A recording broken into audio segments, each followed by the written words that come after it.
Welcome all students. आज जो हम चैप्टर पढ़ने जा रहे हैं वो है यूवी विद स्पेक्ट्रोफोटोमेट्री। अब यूवी विद स्पेक्ट्रोफोटोमेट्री, इसको तोड़ तोड़ के इस वर्ड को हम पहले समझेंगे। तो यूवी विज का मतलब क्या है? यूवी विज, यू यू वी विस, इसका मतलब है यूवी का मतलब हो गया यूवी लाइट, विस का मतलब हो गया विजिबल लाइट। ठीक है, इसका मतलब अब आप समझ रहे होंगे कि इस पूरे के पूरे इंस्ट्रूमेंटेशन में यूवी विजिबल लाइट का यूज़ होता है सबसे पहली चीज़।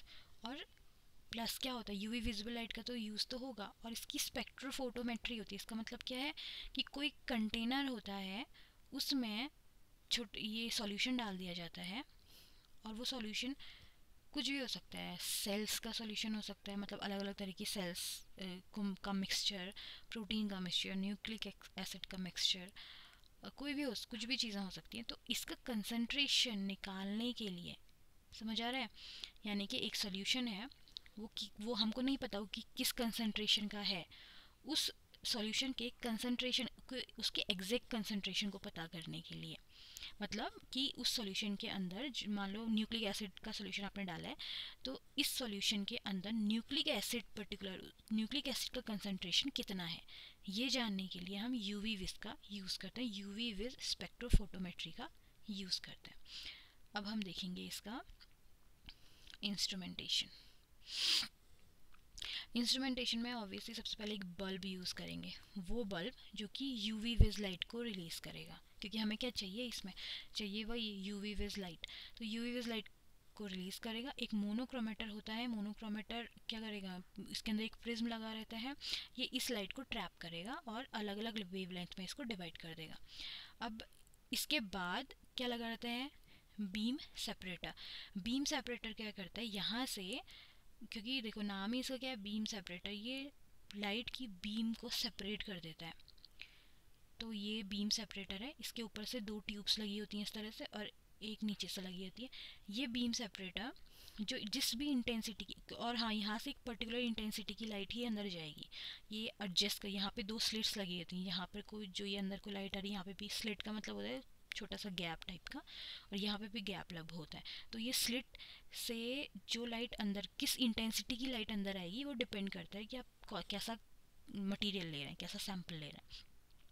ठीक है, तो बीम सेपरेटर क्या करेगा, इसी इंटेंसिटी, जो ये लाइट है जिस भी इंटेंसिटी से आ रही है, उसको एक तो ऊपर की तरफ भेज देगा यहाँ, और एक नीचे की तरफ भेजेगा यहाँ। ठीक है, इधर पे। अब ऊपर की तरफ जो क्या है, जिसको हम कंट्रोलर बोल रहे हैं, यहाँ पर एक ऐसा सॉल्यूशन रख दिया जाता है जो बफर हो, बफर सॉल्यूशन, या फिर सिंपली वाटर रखा जाता है मेनली, क्योंकि उसमें कोई सॉल्यूशन नहीं डाला जाता है, वाटर न्यूट्रल माना जाता है इसलिए। अब और नीचे जो कंटेनर है यहाँ पे, इसमें सैंपल रख दिया जाता है। इसको क्यूवेट, एक मतलब यहाँ पे एक चैम्बर होगा, इसके अंदर इस तरह से क्यूवेट होता है। तो क्यूवेट के अंदर सैंपल को, हमारे सॉल्यूशन को रख दिया जाता है, और यहाँ से ये डिटेक्टर इसको डिटेक्ट करता है और फिर एक ग्राफ क्रिएट करता है। इतना समझ आ गया होगा, ये सिंपली इंस्ट्रूमेंटेशन। अब हम देखेंगे कि ये इंस्ट्रूमेंटेशन जो हमने यहाँ पे बनाया हुआ है, ये एक्चुअल में कैसे काम कर रहा है।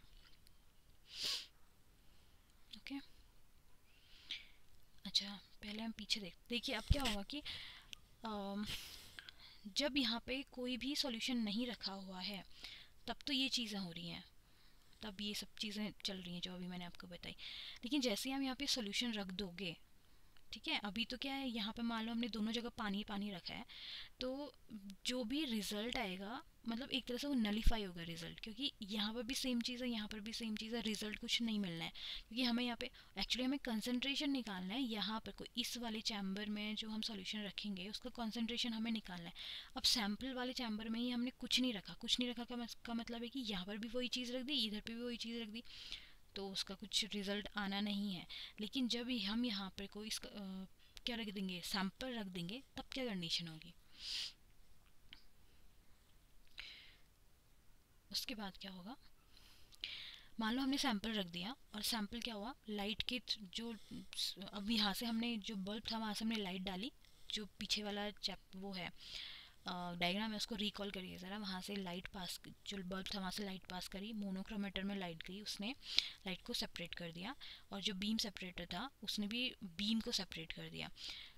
तो जो ऊपर वाला चैम्बर था, पीछे चले जाते हैं एक बार, ये ऊपर वाला चैम्बर, यहाँ पे तो क्योंकि हमने पानी रखा है सिंपली, तो इधर पे कुछ नहीं होगा। मतलब जिस इंटेंसिटी की लाइट, यहाँ से पर्टिकुलर कोई इंटेंसिटी की लाइट आ रही होगी, बीम सेपरेटर ने इस इंटेंसिटी की लाइट को, सेम इंटेंसिटी की लाइट को दो हिस्सों में डिवाइड कर दिया। मतलब इंटेंसिटी तो सेम ही रहेगी, ठीक है। अब यहाँ पे हमने पानी रखा है, तो ये जो लाइट है वो इसके अंदर गई। अब पानी में ऐसे कोई मॉलिक्यूल है नहीं जो कि इस लाइट को एब्जॉर्ब करें, तो ये लाइट क्या होगी, ये इंटेंसिटी वाली लाइट सीधे जिस इंटेंसिटी से आई थी उसी इंटेंसिटी से यहाँ पहुँच गई, और डिटेक्टर ने इसको डिटेक्ट कर लिया कि कितनी इंटेंसिटी की लाइट आई यहाँ पे। लेकिन इधर क्या होगा, जो इधर होगा वो चीज़ मैं अगली स्लाइड में आपको बता रही हूँ। देखो इधर क्या हुआ, लाइट आई नीचे वाले जो हिस्सा था उसका, तो वहाँ पे लाइट आई, और जो सैंपल वाला चैम्बर था उसके अंदर जो ये क्यूबेट रखा हुआ है, यहाँ पे इसके अंदर सॉल्यूशन रखा हुआ था, ठीक है।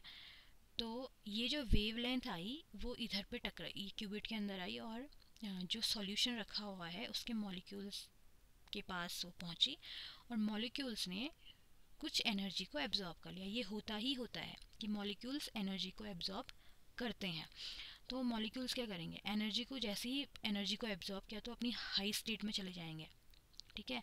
अपनी हाई स्टेट से नीचे वो ज़रूर आते हैं, लेकिन हाई स्टेट में जाने के लिए इनको एनर्जी की ज़रूरत पड़ती है, और वो एनर्जी कहाँ से मिली इनको, इधर से, इस वेवलेंथ से, इस लाइट से मिली।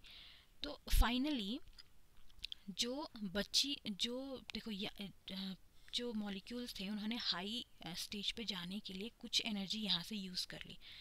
इसका मतलब क्या है कि जो वेवलेंथ यहाँ पे टकरा रही है, अब फाइनल वेवलेंथ जो इससे बाहर जाएगी उसकी इंटेंसिटी में कुछ ना कुछ चेंज ज़रूर आएगा, क्योंकि उसकी थोड़ी सी एनर्जी, या जितनी भी एनर्जी हो, कम ज़्यादा जितनी भी है, वो ये मॉलिक्यूल एब्जॉर्ब कर चुके हैं, ठीक है।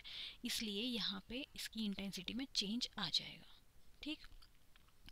अब चेंज आ जाएगा तो फिर क्या होगा, देखो तो ये देखो, ये वही चीज़ है, यहाँ से जो मैंने पिछली बार आपको बताया था, अभी यहाँ से जो लाइट आई, जो इंटेंसिटी वाली लाइट आई वो सेम थी, आई ज़ीरो, और यहाँ से जो लाइट आई उसने, सैंपल ने उसको थोड़ा सा एब्जॉर्ब किया, और जो इंटेंसिटी, अब जो बची इंटेंसिटी वो चेंज हो गई, यानी कि वो आई बन गई। अब आई से, अब ये जो डिटेक्टर है ये इसको डिटेक्ट करेगा। अब वो क्या निकालेगा, ट्रांसमिटेंस निकालेगा। इसका ट्रांसमिटेंस का मतलब है, देखो यहाँ पे सैंपल ने जो लाइट एब्जॉर्ब करी या फिर जो एनर्जी एब्जॉर्ब करी उसको हमने कहा एब्जॉर्बेंस, क्योंकि उसने एब्जॉर्ब कर रखा है। एब्जॉर्बेंस के बाद जो लाइट इधर गई, जो इंटेंसिटी इधर गई, उसके बाद जो रेशियो बचा, यानी कि यहाँ इस इंटेंसिटी का और इस इंटेंसिटी का, उसको हमने क्या बोला, ट्रांसमिटेंस। यानी कि उसने फाइनली कितनी लाइट का ट्रांसमिटेंस हुआ, ठीक। तो क्या हुआ, हमको क्या मिला उसके बाद, ये सारी प्रोसीजर हमने कर ली मान लो, ठीक है। हमने क्या किया कि वो जो इंस्ट्रूमेंटेशन था उसमें आपने क्या किया, लाइट डाली, लाइट को बीम सेपरेटर ने दो बीम्स में अलग अलग डिवाइड कर दिया। ऊपर वाले बीम का तो इतना रोल नहीं है, नीचे वाले बीम में जो सैंपल रखा हुआ था वो सैंपल उसने लाइट को एब्जॉर्ब किया, थोड़ी सी, इसका मतलब क्या, थोड़ी सी एनर्जी लॉस हो गई, और जो बची वो आगे अलग इंटेंसिटी की लाइट बन करके फिर किस में चली गई, डिटेक्टर में चली गई, डिटेक्टर ने इसको डिटेक्ट कर दिया। तो फाइनली हमें मिला क्या, we got what, net change in intensity. हाँ, नेट चेंज इन इंटेंसिटी क्या मतलब क्या है, ट्रांसमिटेंस, ठीक है। ट्रांसमिटेंस यानी कि transmittance equals to I upon I zero, ठीक है। हमने ये देखा, जो ये इंस्ट्रूमेंटेशन बनाने का मोटो क्या था, ऊपर जो जो विदाउट सैंपल रखा हुआ था, इसका मतलब क्या था, वो एक्चुअल क्या थी, एक्चुअल इंटेंसिटी थी, जो आई, जो फर्स्ट में जो वहाँ से प्रिज्म से निकल करके इंटेंसिटी आई है, वही इंटेंसिटी इसकी भी है, क्योंकि यहाँ पे एब्जॉर्ब होने के लिए कुछ था ही नहीं। लेकिन नीचे वाले हिस्से से जो लाइट इधर आई उसमें कुछ ना कुछ एब्जॉर्ब हो गया। इसका मतलब क्या था, वो फाइनल जो इंटेंसिटी यहाँ पे लॉस हो गई। तो फाइनल जो चीज़ हमें मिली वो था, वो क्या मिला हमें, ट्रांसमिटेंस। ट्रांसमिटेंस यानी कि आई अपॉन आई ज़ीरो। आई मतलब ऊपर वाला जो इंटेंसिटी थी, आई ज़ीरो मतलब जो नीचे वाली इंटेंसिटी थी। नीचे ऊपर वाली मतलब मैं वो पिक्चर के हिसाब से बात कर रही हूँ, ठीक है।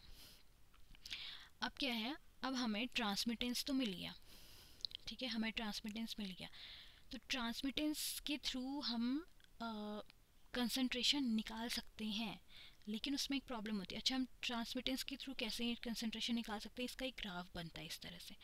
ग्राफ में क्या होगा, हम ट्रांसमिटेंस और कंसंट्रेशन का ग्राफ प्लॉट करते हैं, लेकिन ये ग्राफ हमेशा कैसा आता है, कर्व वाला आता है। और कर्व वाले ग्राफ से आप कभी भी एक्यूरेट कंसंट्रेशन नहीं निकाल सकते, ठीक है।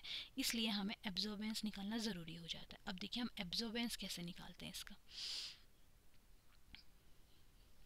एब्जॉर्बेंस है, absorbance and transmittance are opposite to each other obviously.